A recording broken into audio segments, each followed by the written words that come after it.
Wow,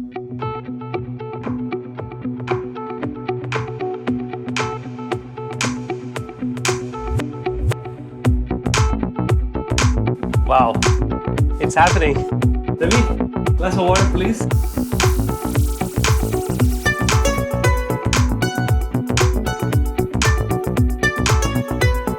I'm ready. Life Rich presents KC Life Talks, Life and Leadership Lessons.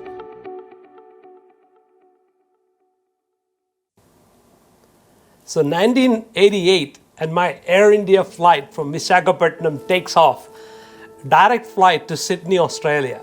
The thrill of flying and the excitement about the new future that awaited really kept me awake all the way through. And so soon I was taken to this campus where I was going to be staying for this education, the next phase of my education. It is going to be almost a 3 years program where I will be doing a Bachelor of Arts in Missiology in the Assemblies of God Official Training Center in the Blue Mountains in Sydney, Australia. Very exciting journey again up into the Blue Mountains, a beautiful campus where God has positioned me there. But as soon as I arrived there, and within a couple of months, Australia have gone into a recession where I was forced to go and find a job to be able to pay my fees.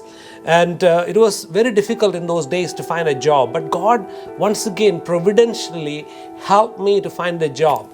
The first job I got was to be a janitor in a nursing home. And that was very difficult, very painful. I would come home with tears in my eyes as to why on earth you brought me to this wonderful place called Australia, but here I am cleaning the toilets. But again, God was teaching me through those lessons of humility and willingness to work hard and not sit back on my back and wait for things to happen or somebody to give me money to pay my fees. I was able to find the job and stay busy and work to pay my fees. Immediately I found a better job as a dishwasher in a restaurant, and then someone introduced me to a 5-star resort where I was hired as a trash collector initially, and I still remember wearing the boot and the blue overall and with a trolley in my hand, going from room to room, emptying the trash bin in the restrooms and the dormitories. And the waiters and waitresses would laugh at me. Here is this only Indian with a colored skin on a blue overall collecting trash. And they used to laugh and tease me for the job I was doing. And there was times I would go into the restroom and I used to cry because of the environment I was in and how I was teased in this environment. But you know, after a couple of weeks of working in this as a trash collector, the food and beverage manager, who happened to be a Sri Lankan, comes to me and says, "James, you know, you are a hard worker. I want to give you a better job. Are you interested?" I said, "What, sir?" He said, "I would like you to be the dish collector, one who collects all the dishes from the restaurant and brings it to the dishwasher and puts it in the dishwashing machine." And so for the first time, I got an opportunity to wear a proper pants and a white shirt and a little bow tie. And my job was to carry the plates from the restaurants into the dishwashing machine and put it in the rack for the washing machine to clean it. So I did that job very faithfully. Within 3 months, the same food and beverage manager comes and says, "James, we have some vacancy to help the waiters on the floor as a waiter. Would you like to join that?" I said, "Yes, sir, sure, I would love to take up." So here I am, I get a promotion, I get a vest added on top of my white shirt, and I was very proud to be a waiter for the very first time.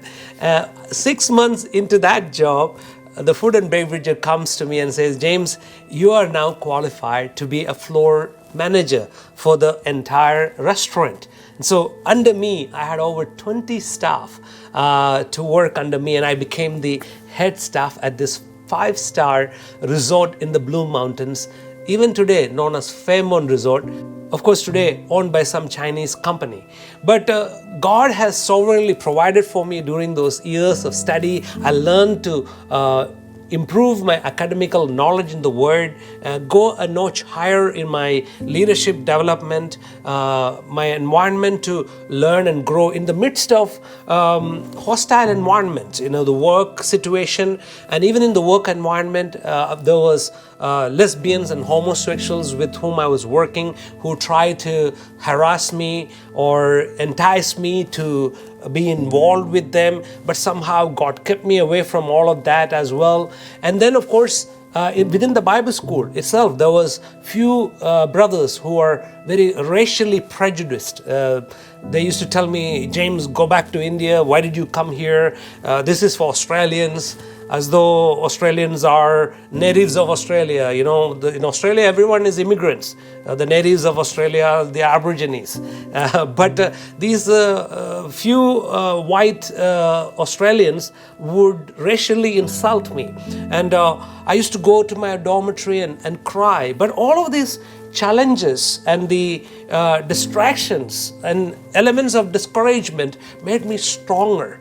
Help me to grow closer to God and be determined to succeed and to be intentional in working hard, making money, paying my bills. And I bought a car for myself within 6 months of being in Australia, bought a computer for myself, got all the test books that I needed to study.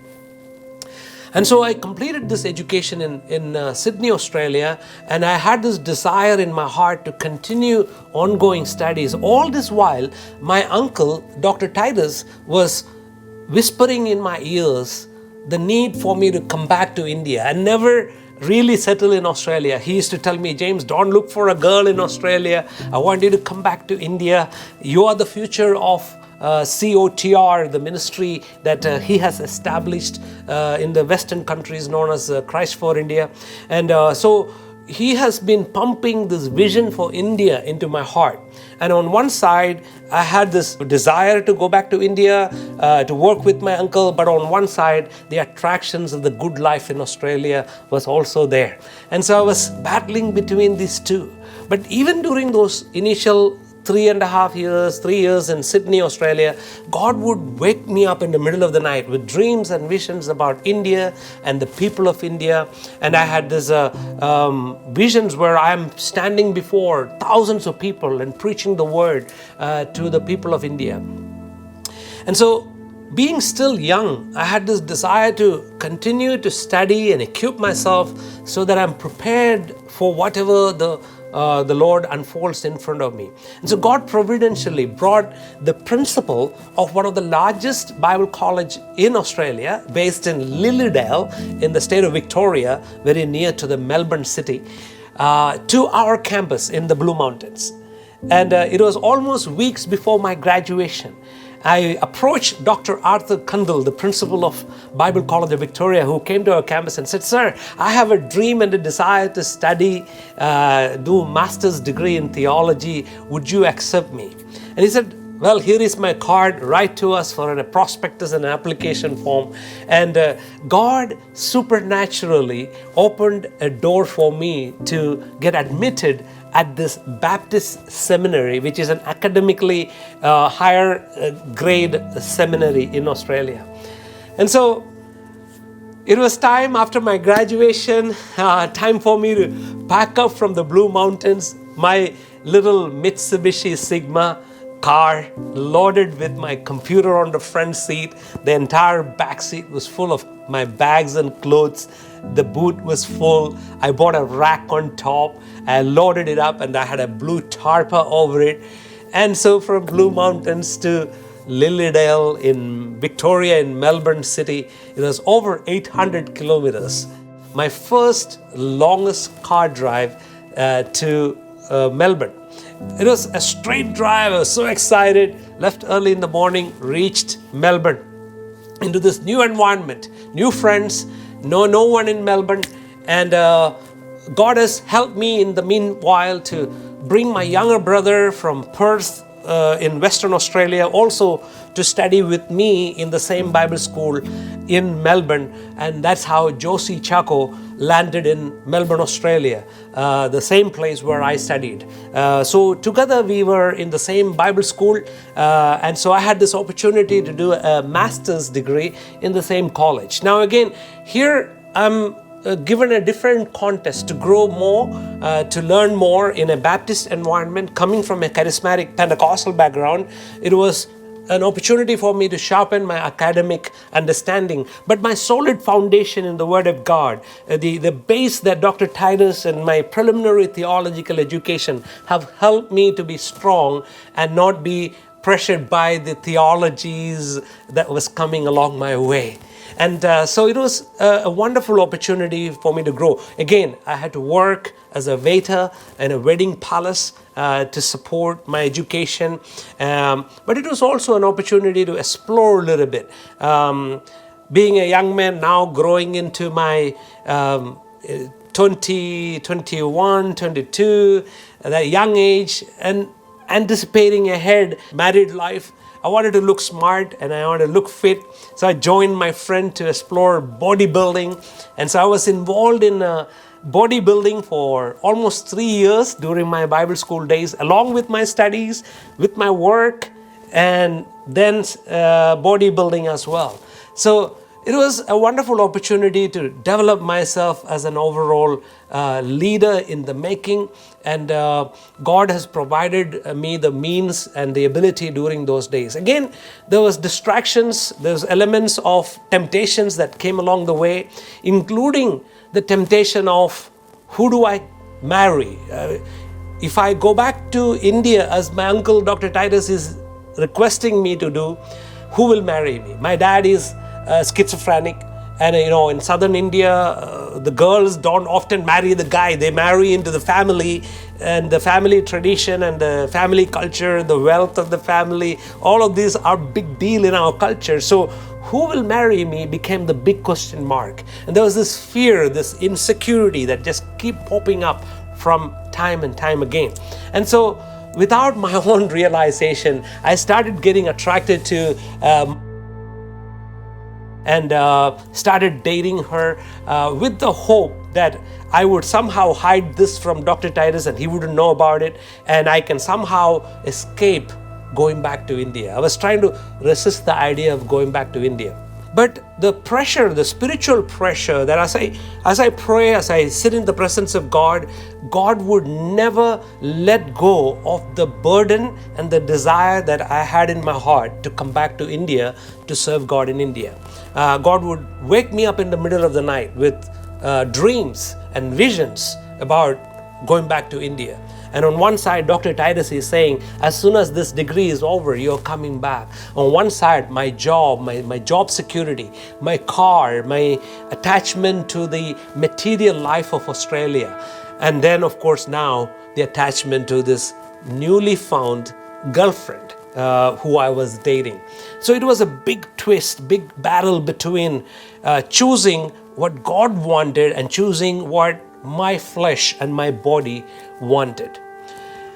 So there was no way this girl was going to leave everything and come back to India, and the pressure and the fight and the wrestling with God, you can never win God. You can never beat God. No matter how hard you try, the more you try to run away from God, a person who is chosen by God, the more you run away from God, the more you run into Him.